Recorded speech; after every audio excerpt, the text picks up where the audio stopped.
नमस्कार, पुरुषोत्तम बेरा की और आप देख रहे हैं उज्जैन से जगदीश परमार की खास रिपोर्ट।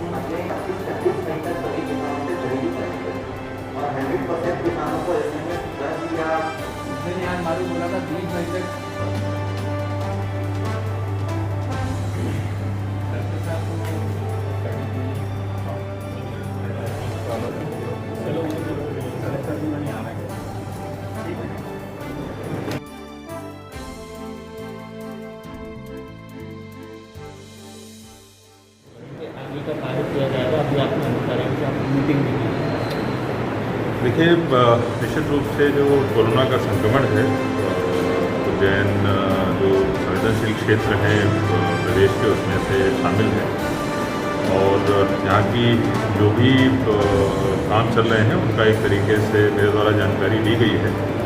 जो बेसिक चीज़ें होती हैं वो लगभग जितनी भी जगहों पर अच्छे काम हुए हैं और जो शासन ने प्रोटोकॉल दिए हैं कि हमको टेस्टिंग लगातार बढ़ाते जाना है। भले ही ये पॉजिटिव्स की जो संख्या है अभी जो आ रही है, हो सकता है कि अगले 6-7 दिनों में और भी ज़्यादा आपको पॉजिटिव्स की संख्या जो है देखने को मिले, लेकिन हमारा जो उद्देश्य होना चाहिए कि कैसे हम लोग इस संक्रमण को रोकते जाएं और जो डेथ्स हो रही हैं उनको कैसे कम किया जाए।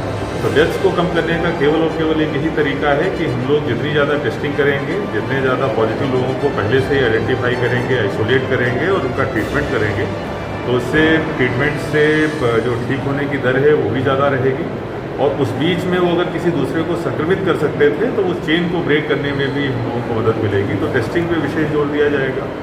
लॉकडाउन जो है वो बहुत आवश्यक है। कोरोना में चूँकि देश में इतने दिनों से केंद्र सरकार के द्वारा भी जो लॉकडाउन किया गया है उसका कारण ही यही है कि वायरस की चेन को ब्रेक करने का केवल और केवल एक माध्यम जो है लॉकडाउन है। उसका बहुत सख्ती से पालन जो है वो होना चाहिए। इस संबंध में सारे मजिस्ट्रेट्स की और पुलिस के साथ में भी बैठक करके विशेष निर्देश दिए जाएंगे। और आप लोगों के माध्यम से मैं आम जनता से भी अपील करूंगा कि इसको बीमारी को बिल्कुल भी हल्के में मत लें। और बहुत जो है बीमारी ऐसी है कि अगर हम लोग अपने घरों के अंदर रहेंगे, लॉकडाउन के जितने भी पालन नॉर्म्स हैं उनका अगर पालन करेंगे तो हम लोग आसानी से इस लड़ाई को जीत सकते हैं। लेकिन अगर ज़रा सी भी लापरवाही हम लोगों ने इसमें करी तो एक व्यक्ति, जैसा कि आंकड़ा ये बोलता है कि एक व्यक्ति एक महीने में 600-700 लोगों को संक्रमित कर सकता है, केवल एक व्यक्ति। तो इतना ज़्यादा इससे संक्रमण फैलता है तो अपने को लॉकडाउन का बहुत सख्ती से पालन कराना आवश्यक है।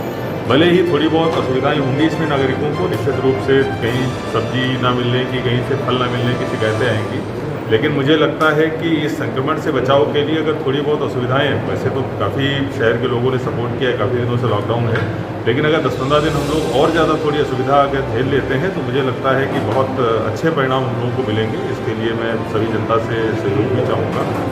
हमारा जो टारगेट होगा वो ये होगा कि जहाँ जहाँ पर भी वायरस है हम लोगों को आइडेंटिफाई हो गया है, जहाँ से पॉजिटिव मरीज निकले हैं, उनके कौन कौन से कॉन्टैक्ट्स हैं उनको हम लोग जल्दी आइडेंटिफाई करें, आइसोलेट करें, उनकी सैंपलिंग करें, उनको होम क्वारंटीन कराएं, जिससे कि वायरस वहाँ से आगे न फैल पाए। जहाँ पे वायरस है वहीं पर पूरी तरीके से कंटेन हो जाए। दूसरा जो सर्वे और स्क्रीनिंग का काम है उसको भी हम कंटेनमेंट एरिया में करेंगे, आगे बढ़ा के उसको पूरे शहर में भी लेके जाएंगे कि जो सर्दी खांसी जुकाम बुखार या फिर जो सांस लेने में तकलीफ संबंधित लक्षण होते हैं, अगर इसका एक बेसिक सर्वे हम लोग कर लेते हैं तो पहले से ही हम लोगों को आइडेंटिफिकेशन हो जाता है कि ये मरीज हैं जो संभावित मरीज हो सकते हैं कोरोना के। तो सर्वे और स्क्रीनिंग और कॉन्टैक्ट ट्रेसिंग के ऊपर भी बहुत ज़्यादा ध्यान दिया जाएगा।